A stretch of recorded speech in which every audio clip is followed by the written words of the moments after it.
በጥቂት ጉዳዮች እስካሁን ኢትዮጵያ ውስጥ ከነበሩ የምክር ቤት ሂደቶችና ሁኔታዎች የተለየ ባህሪ ያለው አንደኛው በኮቪድ ምክንያት 1 ዓመት ጨምሮ 6 ዓመት ያገለገለ ምክር ቤት ነው። ሁለተኛው በምክር ቤት ዘመን ውስጥ በሀገር ደረጃ የመንግስት ለውጥ ተደርጎ ብዙ ፈተና ብዙ ችግር ባለበት ጊዜ ውስጥ በታላቅ የኃላፊነት ስሜት ከፖለቲካ አባላት ከሚጠበቅና ከሚታመን በላይ ራሱን ማሳየት የቻለ ኃላፊነት ወስዶ ሀገር ያሻገረ የህግ አወጣጥ ስርዓቱን በብቃት የመራ ስለሆነ ዛሬ የመጨረሻ መድረካችን ስለሆነ እኔም በኢትዮጵያ ስም እንዲሁም በአስፈጻሚ አካላት ስም ከፍተኛ አክብሮትና ምስጋናዬን ላቀርብላችሁ እወዳለሁ።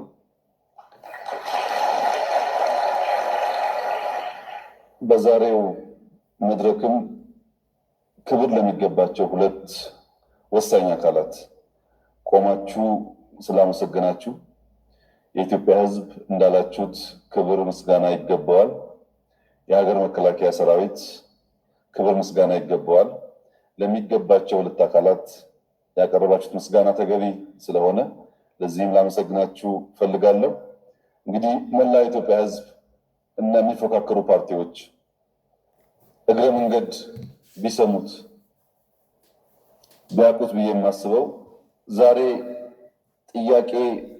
ሲያነሱ የነበሩ የምክር ቤት አባላት ሰላም ከመይ ትውዕሉ ክቡራት ሰማዕትና እዚኣ ኢትዮጵያ ትሪእዋ ዘለኹም ኣብ ሓደጋ ወዲቓ ኣብ ውሽጢ ወርሒ ዘይኣክል ነዳዲ ተሳኢኑ መብራህቲ ተሳኢኑ ዕዳጋታት ንሂሩ ላዕሊ ኸይዱ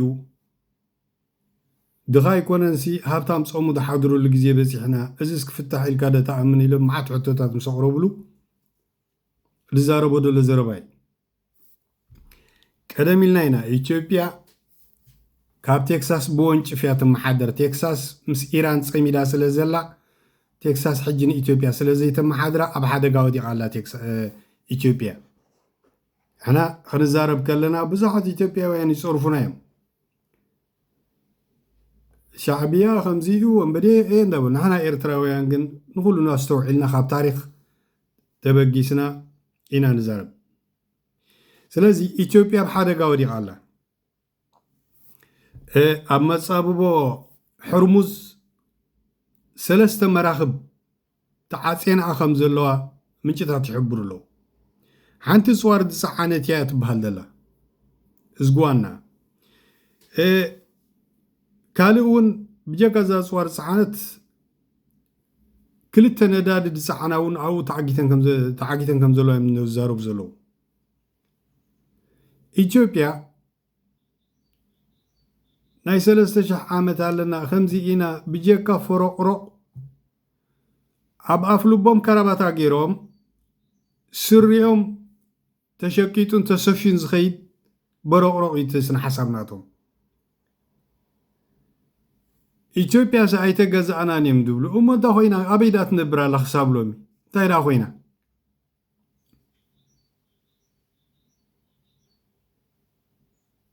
ዘይናቶም ክበልዑ ክብሉ ናቶም ዝሰኣኑ ኢትዮጵያውያን ሕጂ ይብሉ ኣለዉ። ኣብይ ኣሕመድ ካብ ምንታይ ተበጊሱ እዩ ከምዚ ዝዛረብ ዘሎ ገለ ትብሉ ትኾኑ። ሶሪ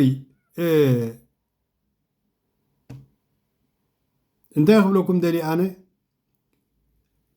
ኣብይ ኣሕመድ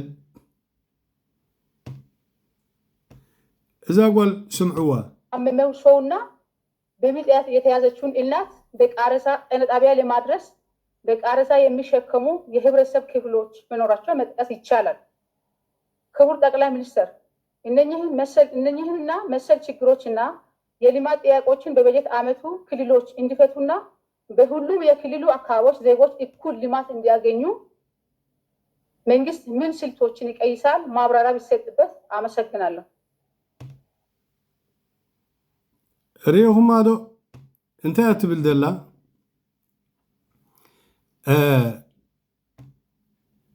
غريدا اتشجر وريد زول يا تزارب صنيحه أبي أحمد زارو بيسين الزلو حدث إمارات نبعلات حجز زنبرت تسمي ده دلا تقطقت على لهم حسوم قال هاي ሙሉ ሀገራቸውን ለሁለት ሶስት ሳምንታት ይዘጉ የአፍሪካ ሀገራት አሉ። ያሳደረው ጫና በጣም ከፍተኛ። ይህ ጫና መልኩ ከሁሉም ሀገሮች ጋር አንድና ያው ባይሆንም ኢትዮጵያ ውስጥም ብዙ ፈትኗል፣ ብዙ ዜጎችን ቀጥፏል። ኮቪድ ራሱን አስችሎ ፈታኝ የዓለም አቀፍ ኩነት ነበር። በእኛ ሁኔታ ደግሞ ፈተና ውስጥ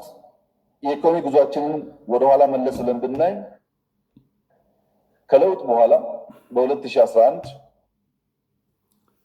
ሕጂ ከፃናን ዕነት ህዝቢ እዩ ድሓስብ ዘሎ ኣብይ ኣሕመድ ግን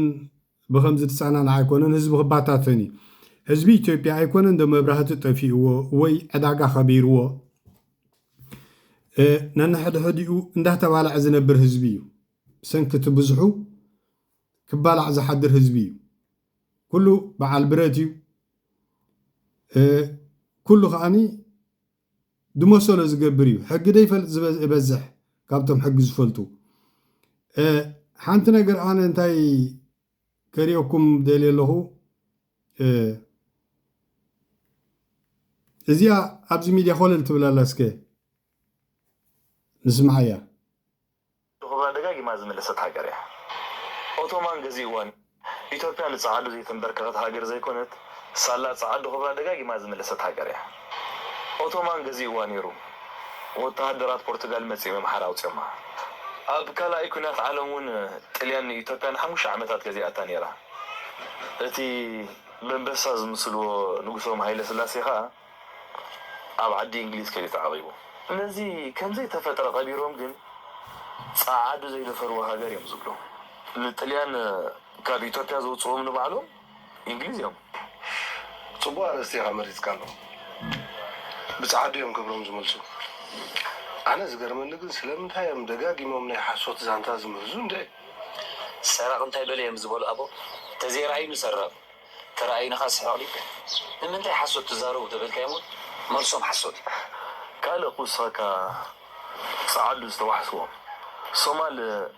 لإثيوبيا أدي ختماتهم مسحزت سراويتن حزن مسين زين حنا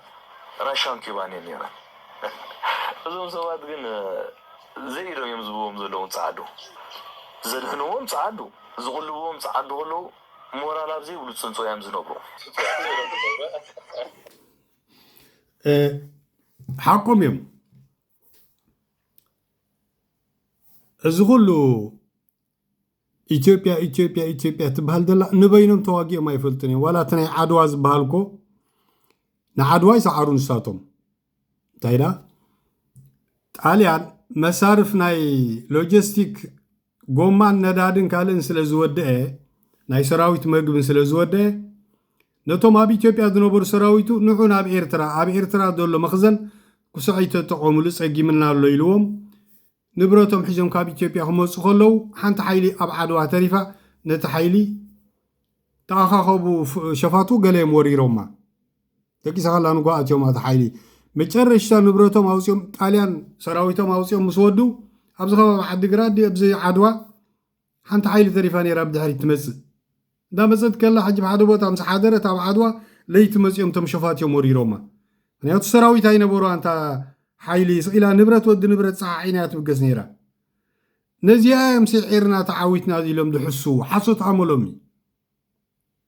እምበር ሶማላውያን ሙሉእ ከተማታት ኢትዮጵያ ክቆፃፀሮ ከሎ ኩባ 20,000 ሰራዊት ይሰዲዱ 20,000 ተዋጊኦም ንሶማል ኣጥፊኦሞም ኢትዮጵያውያን ኢና ኢሎም ፈቅር ቆርቆዱ እዚ ናይ ሃይለ ስላሴ ቅድሚ ሕጂ ገልፂ ነይረ ያነ 5 ዓመት ዘይኮነ ሃይለ ስላሴ ጣልያን ምስ ወረሯን ኢትዮጵያ ሃዲሙ ኣብ ለንደን 6 ዓመት ምስ ታሰበይቲ ተቐሚጡ 6 ዓመት ድሕሪኡ እንግሊዝ ንጣልያን ኣጥፊኦም ንዓበል ሃገር ክንሰርሓልካ ኢሎም ሃገር ሰሪሖምሉ ኣፅዋርን ገንዘብን ማካይን መዓት ሂቦም ሃይለ ስላሴ ተኺሎሞ ድሕሪ እዚኣ ኢትዮጵያ ተባሂላ تا إيفانجاليوي جرمناوي إثيوبيا تبل شماوزي هلا إثيوبيا تغيرها مالتي سلازي أنا أبقى سلازي رأخوة تعمد أمسيلكم كان انتهى يا خبل دالي حدا حونا له إزيس كل اسمعيو ترمدك عدي أنا نعم حوكم إزي أصوني على تشدوشة ورها أربعة ناتي كاليتي بروفيشنال قفت مالاتني أبوتا بازل تودي مساي زقاتن كاب سويزاويو كاب نشاتل وسحجي مستقعدو مسيو سلازي أنا يعدمكم اللهو دك عدي نعومة سبورت قبورني اندحر تخيلكم بانديرانا إيرترا تمالؤو أنا خان زودي توع كابولية تفوتونيكم كت كمان كابولية أوكي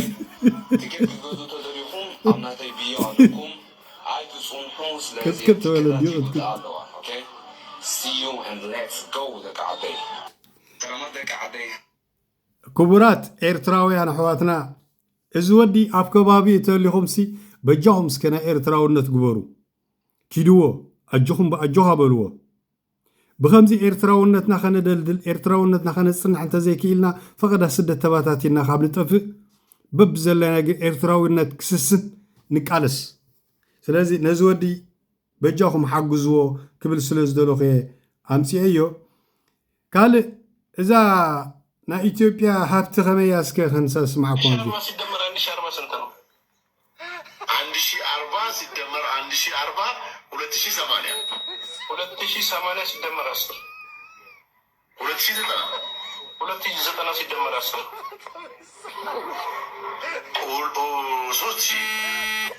2100 ነው እንዴት ነው 2090 ተብሎ 3000 ይባላል 10 ነው እኮ የተመርከው 2089 ሲደመር 10 ብር 2100 ይሆናል I don't understand.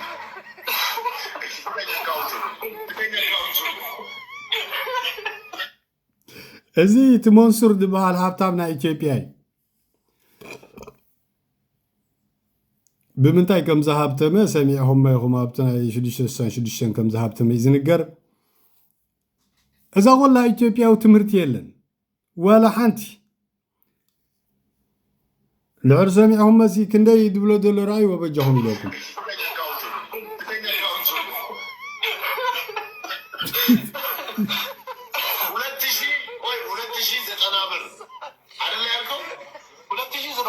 ሲደም 10 ብር ጨምርበት 2090 ብር ላይ 10 ብር ሲጨምርበት 2100 ነው የሚሆነው 3000 አይደለም የሚሆነው ይሄው ነው መንሱሬ 1040 ሲደመር 1040 ስንት ነው 1040 ተደምሮ 1040 ሲ ክንደዩ ይድብሎ ዘሎ 1040 ተደምሮ 1040 ሕጂ ስምዕዎ ሲደመር 1040 2080 ሲደመር 10 280 ተደምሮ 10 ይድብሎ ዘሎ 280 ተደምሮ 10 ሕጂ ስምዕዎ 2090 ሲደመር 10 290 ኢልዎ 290 ተደምሮ 10 ከብሎ ሎ ራይዎ 2100 ነው እንዴት ነው 2090 290 ተደምሮ 10 ምስ በሎ 3000 ኢልዎ 200 ዝኸውናታ ይትጋገ ተበሎ ኻ ዘራፍ ብላሎ እዚ ተሃብታም መንሱርና ኢትዮጵያ ኣብ ኢትዮጵያ ርእሲ ዘሎ ዝኾነ ይኹን የለን እሞን ይትሞን Tengan mucho cuidado. A nivel mundial están... اسكي ገለ خنريكم ኣብ ዓለምና እቶም Tengan mucho cuidado. A nivel mundial están descubriendo huevos en grandes cantidades, fabricados por personas. Muchos de ustedes son escépticos y no lo van a creer, pero ya se han desmantelado varios... እንቃቆሖ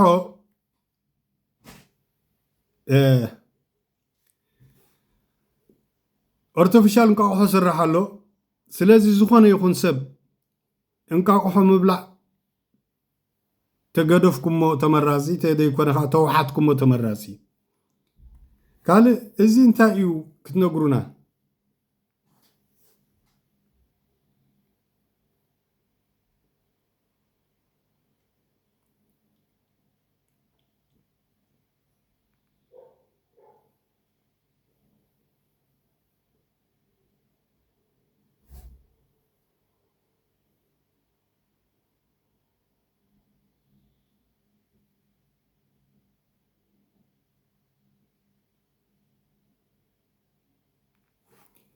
ብዛዕባ እዚ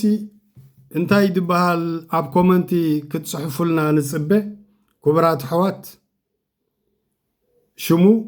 ኣብ ምንታይ ከይርከብ ንምንታይ ከይጠቅም ካብ ክትጽሕፉልና ንደሊ ብዝኾነ ናይ ሎም መዓልቲ ዝነበረ መደብና እዚ ይመስል